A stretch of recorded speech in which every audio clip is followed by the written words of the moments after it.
I'm going to throw a bowl with straight sides and a flat bottom.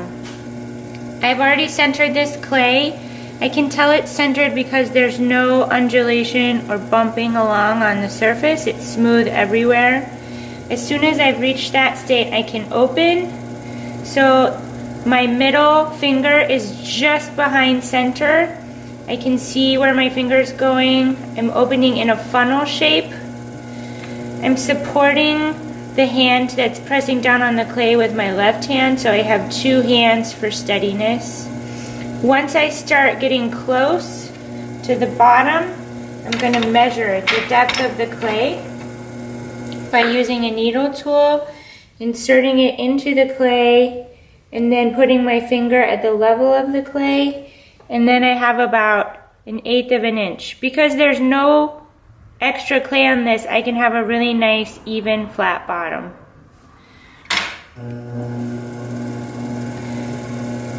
So I'm going to compress that hole away, and now I'm going to open. So I'm going to put my hands back in the center and pull straight back toward myself, trying to keep my fingers level with the bat.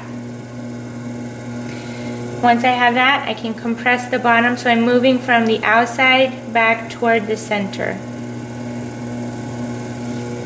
When we open the clay, we're pulling it open, and the compression is pressing the clay back the other way toward the center. So again, that's starting from the outside edge with the flat of your finger moving toward the center, just compressing the clay.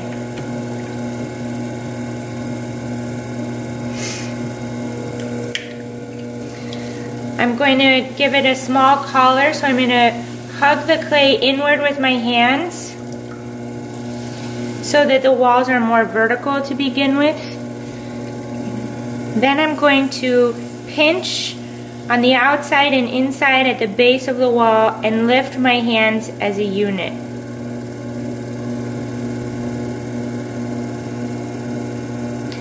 When I reach the rim, I'm going to pause and gently take my hands off.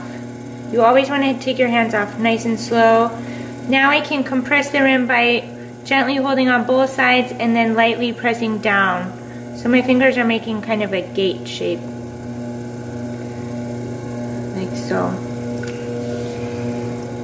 If your walls were tending to flare out, you can collar and make them a little more vertical again. Collaring is when you use both your hands to press the clay inward and lift together as you're pressing inward.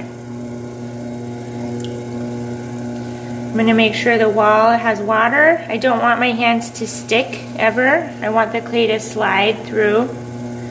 Now I'm going to begin again and make a groove at the very bottom, and I'm going to lift my hands as a unit upward.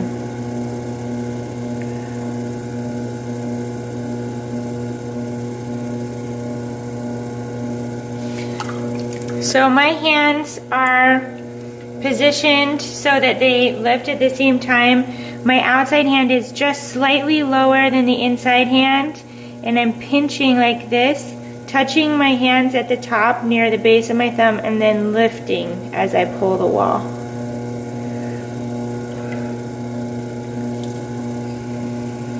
Now what I'm going to do is shape the walls. I'm going to compress the rim one more time. And then what I'm going to do is I'm just going to use my hand and I'm going to pull the clay out to my finger here.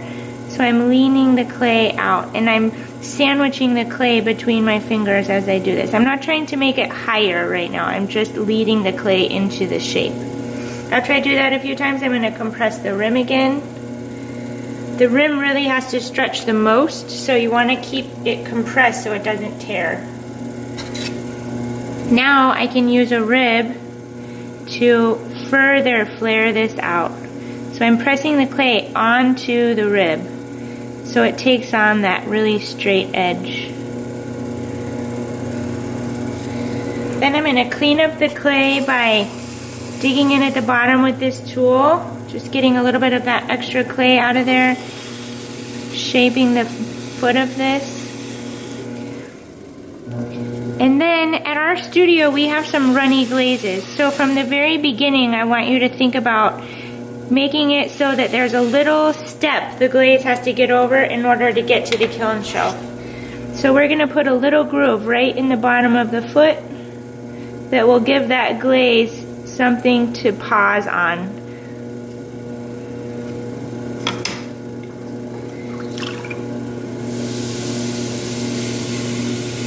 I'm gonna clean off the bat while it's nice and easy.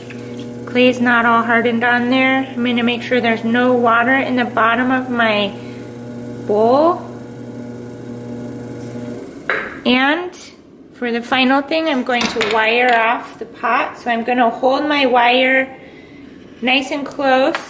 I'm gonna hold one end by the handle and then I'm gonna grab the wire instead of looping it around my finger. That'll make it so your wire tool stays straight. And I'm gonna pull this underneath by pressing down with my thumbs on the bat with the wire. You can do it more than once if you want, just to make sure it's really off. And then you're finished. You can let it get to a leather hard stage on the bat and then turn it over as soon as you can so that the foot can dry.